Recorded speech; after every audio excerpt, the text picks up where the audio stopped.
समस्त praise the Lord.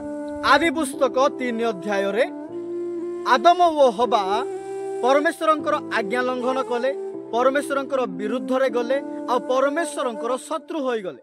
आ दिन को दिन परमेश्वर व मनुष्य मध्य शत्रुता बढ़िबा को लागिला। किंतु बाइबल कहे प्रभु यीशु ख्रीष्ट मनुष्य व परमेश्वर मध्य थिबा शत्रुता को विनाश करने को वो परमेश्वर व मनुष्य मध्य शांति प्रेम व उत्तम संपर्क को स्थापन करने को धरा पृष्ठ को आसिले। से क्रूसरे ताहा करिके देखाइले, से क्रूसरे अपना रक्त बुहाइले, मृत्युवरण करी तृतीय दिवस रे पुनरुत्थित होई उठिले।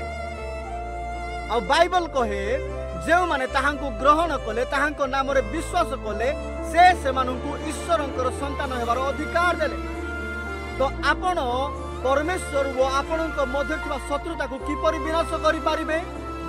यीशु ख्रीष्ट को विश्वास करने द्वारा, ताहांको ग्रहण करने द्वारा, ताहांको आपणार उद्धारकर्ता भाव स्वीकार करने द्वारा।